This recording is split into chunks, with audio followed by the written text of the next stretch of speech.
ओम शांति। आज 7 मार्च 2024 की साकार मुरली। आज बाबा ने कहा, मीठे बच्चे, बाप का कर्तव्य है कांटों के जंगल को खलास कर फूलों का बगीचा बनाना। इससे ही नंबर 1 फैमिली प्लानिंग हो जाती है। प्रश्न, फैमिली प्लानिंग का फर्स्ट क्लास शास्त्र कौन सा है और कैसे? उत्तर, गीता है फैमिली प्लानिंग का फर्स्ट क्लास शास्त्र, क्योंकि गीता द्वारा ही बाप ने अनेक अधर्म विनाश कर एक धर्म स्थापन किया। गीता में ही भगवान के महावाक्य हैं, काम महाशत्रु है। जब काम शत्रु पर जीत पा लेते हो तो फैमिली प्लानिंग स्वतः हो जाती है। यह एक बाप का ही काम है, किसी मनुष्य का नहीं। ओम शांति। शिव भगवानुवाच, बाप बेटरुआनी बच्चों को समझाते हैं, इस दुनिया को तो आसुरी दुनिया जरूर कहेंगे, नई दुनिया को दैवी दुनिया कहेंगे। दैवी दुनिया में मनुष्य बहुत थोड़े रहते हैं। अब यह राज भी किसको समझाना चाहिए? जो फैमिली प्लानिंग के मिनिस्टर होते हैं उन्हों को समझाना चाहिए। बोलो, फैमिली प्लानिंग की ड्यूटी तो गीता के कथन अनुसार एक बाप की है। गीता को तो सब मानते ही हैं। गीता है फैमिली प्लानिंग का शास्त्र। गीता से ही बाप नई दुनिया की स्थापना करते हैं। यह तो ऑटोमेटिकली ड्रामा में उनका पाठ नुधा हुआ है। बाप ही आ करके आदि सनातन देव देवता धर्म की स्थापना करते हैं अथवा प्योर नेशनलिटी की स्थापना करते हैं। अपने को देवी देवता धर्म का ही कहेंगे। गीता में भगवान शाप बतलाते हैं कि मैं आता ही हूँ एक धर्म की स्थापना करने, बाकी अनेक सब धर्मों का विनाश करने। तो इससे फैमिली प्लानिंग नंबर 1 हो जाएगी। सारे सृष्टि पर जय जयकार हो जाएगी और एक आदि सनातन धर्म की स्थापना हो जाएगी। अब तो बहुत मनुष्य होने कारण बहुत किचड़ा हो पड़ा है। वहाँ के जानवर पंछी आदि सब फर्स्ट क्लास होंगे, जो देखने से ही दिल खुश हो जाए। डरने की बात नहीं। बाप बेट समझाते हैं, तुमने मुझे बुलाया ही है, इसलिए है कि आकर फैमिली प्लानिंग करो, अर्थात पतित फैमिलीज को वापिस ले जाओ, पावन फैमिली की स्थापना करो। तुम सब कहते थे, बाबा आकर पति दुनिया खलास कर नई पावन दुनिया बनाओ। यह बाप की ही प्लानिंग है। देखने से दिल खुश हो जाए। लक्ष्मी नारायण को देखने से तुम्हारे दिल खुश होती है ना। वहाँ तो यथा राजा रानी तथा प्रजा सब फर्स्ट क्लास होते हैं। तो ये फैमिली प्लानिंग की युक्ति ड्रामा में नूंधी हुई है। तुम बच्चों को समझाना है, पारलौकिक बाप तो सतयुगी प्लानिंग फर्स्ट क्लास करते हैं, कांटों के जंगल को ही खलास कर देते हैं। इस सारे भंभोर को आग लग जाती है। यह धंधा तो बाप का ही है। तुम कुछ भी नहीं कर सकते हो, कितनी भी मेहनत करो, सक्सेसफुल कोई हो न सके। बाप कहते हैं, जिस काम विकार को तुम अपना मित्र समझते हो वह बड़ा भारी दुश्मन है। बहुत है जो उनके मित्र बन जाते हैं। बाप ऑर्डिनेंस निकालते हैं, तुम इस पर विजय पहनो। तुम समझाओ। बाप कहते हैं, काम महाशत्रु है। विचारों को बताई नहीं कि फैमिली प्लानिंग कैसे हो रहा है। यह तो कल्प कल्प बाप करते हैं ड्रामा अनुसार। फिर यह होना ही है। सतयुग में बहुत थोड़े मनुष्य होते हैं, इसमें फिक्र की कोई बात नहीं। बाप प्रैक्टिकल में यह काम कर रहे हैं। वो लोग कितना माथा मारते हैं। एजुकेशन मिनिस्टर को भी समझाओ, अभी के कैरेक्टर्स कितने खराब है। देवताओं के कैरेक्टर्स कितने अच्छे थे। तुम बेपरवाह होकर वाणी चलाओ। बोलो, यह कोई तुम मिनिस्टर का काम नहीं है, यह तो ऊंच तुंच बाप का काम है। इन देवताओं के राज्य में एक धर्म, एक राज्य, एक भाषा थी। कितने थोड़े मनुष्य थे, परंतु ऐसे युक्ति से बोलना वो थोड़ों को आता है और उहाब नहीं रहता है। उन्हों को यह लक्ष्मी नारायण का चित्र दिखाना चाहिए। यह फैमिली प्लानिंग बाप नहीं की थी, अब फिर कर रहे हैं। इनके राज की स्थापना हो रही है। बाबा ने कहा है यह लक्ष्मी नारायण का चित्र हमेशा फ्रंट में रखो और बत्ती आदि खूब लगाओ। प्रभात फेरी में यह ट्रांसलाइट का चित्र हो जो एकदम क्लियर, कोई भी देख न सके। बोलो हम ये फैमिली प्लानिंग कर रहे हैं। यथा राजा रानी तथा प्रजा, डीटी डिनास्टी की स्थापना हो रही है। बाकी सब विनाश हो जाएंगे। तुम कहते भी हो कि हे पतित पावन आओ, हमको पावन बनाओ, सो तो बाप ही बना सकते हैं। एक देवी देवता धर्म ही पावन होता है, बाकी सब खत्म हो जाते हैं। बोलो शिव बाबा के हाथ में ही यह प्लानिंग है। सतयुग में यह प्लानिंग हो जाती है। वहाँ है ही देवता वंश, शूद्र होते नहीं। यह तो बड़ी फर्स्ट क्लास प्लानिंग है। बाकी सब धर्म खलास हो जाएंगे। इस बाप की प्लानिंग को आकर समझो। तुम्हारी यह बात सुनकर तुम पर बहुत कुर्बान जाएंगे। यह मिनिस्टर आदि निर्विकारी प्लानिंग बना के सकेंगे। बाप जो ऊंच तुंच भगवान है वो आते ही हैं यह प्लानिंग करने। बाकी सब अनेक धर्मों को खलास कर देते हैं। यह बात है ही बेहद के बाप के हाथ में।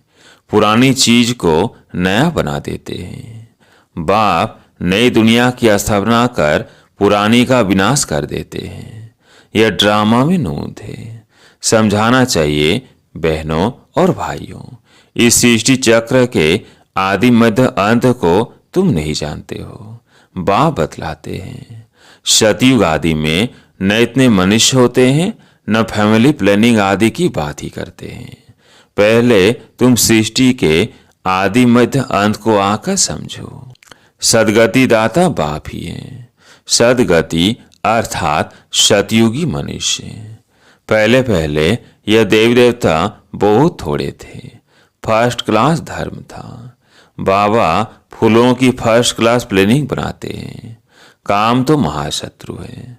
आजकल तो इनके पिछाड़ी प्राण भी दे देते हैं। कोई की किसके साथ दिल होती है, माँ बाप शादी नहीं कराते हैं तो बस घर में ही हंगामा मचा देते हैं। यह है ही गंदी दुनिया। सब एक दो को कांटा लगाते रहते हैं। सतयुग में तो फूलों की वर्षा होती है। तो ऐसे से विचार सागर मंथन करो। बाबा इशारा देते रहते हैं, तुम इनको रिफाइन करो। चित्र भी भिन्न भिन्न प्रकार के बनाते हैं। ड्रामानुसार जो कुछ होता है वो ठीक है। किसको समझाना भी बहुत सहज है। सबका ध्यान बाप की तरफ खिंचवाना है। बाप का ही यह काम है। अब बाप ऊपर में बैठा हुआ यह काम करेगा नहीं।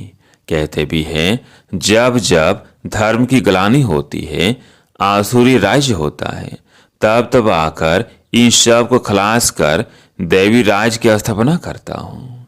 मनुष्य तो अज्ञान की नींद में सोए पड़े हैं। यह सब विनाश हो जाएगा। जो निर्विकारी बनते हैं उनकी फैमिली आकर राज्य करती है। गायन भी है ब्रह्मा द्वारा स्थापना। किसकी? इस फैमिली की। यह प्लानिंग हो रही है। ब्रह्मा कुमार कुमारियां पवित्र बनते हैं। दोनों के लिए जरूर पवित्र नई दुनिया चाहिए। यह पुरुषोत्तम संगम युग बहुत छोटा है। इतने थोड़े समय में कितनी अच्छी प्लानिंग कर देते हैं। बाप सब का हिसाब किताब चुकतू कराए अपने घर ले जाते हैं। इतना सारा किचड़ा वहां नहीं ले जाएंगे, छीछी आत्माएं जा ना सके। इसलिए बाप आकर गोल गोल बनाकर ले जाते हैं। ऐसे से बातों पर विचार सागर मंथन करो। तुम रियलाइज करते रहते हो। बाप कहते हैं मैं एक धर्म की स्थापना कराने तुमको रिहर्सल करा रहा हूँ। यह फैमिली प्लानिंग किसने की? बाप कहते हैं, मैं कल पहले मिसल अपना कार्य कर रहा हूं। पुकारते ही हैं, पतित फैमिली से बदलकर पावन फैमिली स्थापना करो। इस समय सब है पतित, शादियों पर लाखों खर्चा करते हैं, कितना साधमाना करते हैं और ही पावन से बदल पतित बन जाते हैं। तुम बच्चों को अब ये ईश्वरीय धंधा करना चाहिए, सबको समझाना चाहिए। सब आसुरी नींद में सोए पड़े हैं, उनको जगाना चाहिए। गोरा बनकर औरों को भी बनाए तो बाँव का प्यार भी जाए। सर्विस ही नहीं करेंगे तो मिलेगा क्या? कोई बादशाह बनते हैं तो जरूर कोई अच्छे कर्म किए हैं। यह तो कोई भी समझ सकते हैं, यह राजा रानी है, हम दास दासियां हैं, तो जरूर आगे जन्म में कर्म ऐसे किए हैं। बुरे कर्म करने से बुरा जन्म मिलता है। कर्मों की गति तो चलती रहती है। अब बाप तुमको अच्छे कर्म करना सिखलाते हैं। वहां भी ऐसे जरूर समझेंगे कि अगले जन्म के कर्मों के अनुसार ऐसे बने हैं। बाकी क्या कर्म किए हैं वो नहीं जानेंगे। कर्म गाए जाते हैं। जितना जो अच्छा कर्म करते हैं ऊंच पद पाते हैं। ऊंच कर्मों से ही ऊंच बनते हैं। अच्छे कर्म नहीं करते हैं तो झाड़ू लगाते हैं, भरी ढोते हैं। कर्मों का फल तो कहेंगे ना। कर्मों की थ्योरी चलती है, सीमा से अच्छे कर्म होते हैं। कहाँ बादशाह, कहाँ दास दासियां। बाप कहते हैं, अब फॉलो फादर, मेरी सीमत पर चलेंगे तो ऊंच पद पाएंगे। बाप साक्षात्कार भी कराते हैं। यह मम्मा बाबा बच्चे इतने ऊंच बनते हैं, यह भी कर्म है ना। बहुत बच्चियां कर्मों को समझती नहीं हैं। पिछाड़ी में साक्षात्कार सबको होगा। अच्छी तरह पढ़ेंगे लिखेंगे तो नवाब बनेंगे, रुलेंगे पिलेंगे तो होंगे खराब। यह तो उस पढ़ाई में भी होता है। भगवानुवाच, इस समय सारी दुनिया काम चिता पर जल मरी है। कहते हैं, स्त्री को देखने से अवस्था बिगड़ती है, वहां तो ऐसे अवस्था नहीं बिगड़ेगी। बाप कहते हैं, नाम रूप देखो ही नहीं, तुम भाई भाई को देखो। बड़ी मंजिल है, विश्व का मालिक बनना है। कभी किसकी बुद्धि में नहीं होगा यह लक्ष्मी नारायण विश्व के मालिक कैसे बने। बाप कहते हैं, मैं तुमको स्वर का मालिक बनाता हूं। यह लक्ष्मी नारायण सर्वगुण संपन्न थे। आजकल जितना तुम नया ब्लड समझते हो वो क्या करते रहते हैं? क्या गांधी जी यह सिखा कर गए? राम राज्य बनाने की भी युक्ति चाहिए। यह तो बाप का ही काम है। बाप तो एवर पावन है, तुम भी समझाने में इतना मस्त बनना चाहिए। बाप बच्चों को समझाते रहते हैं, एक ही जन्म पावन रह, फिर तीसरा जन्म पतित बन बच्चे पावन बनो। अच्छा, मीठे मीठे सिगिल्ले बच्चों प्रति माता पिता बाप दादा का याद प्यार और गुड मॉर्निंग। रूहानी बाप की रूहानी बच्चों को नमस्ते।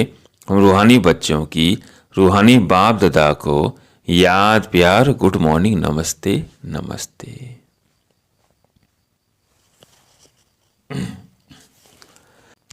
धारणा के लिए मुख्य सार। पहला पॉइंट है, अपनी अवस्था सदा एक रस अडोल बनाने के लिए किसी के भी नाम रूप को नहीं देखना है। भाई भाई को देखो, दृष्टि को पावन बनाओ, समझाने में रूहाब धारण करो। दूसरा पॉइंट है, बाप का प्यार पाने के लिए बाप समान धंधा करना है। जो आसुरी नींद में सोए हुए हैं उन्हें जगाना है।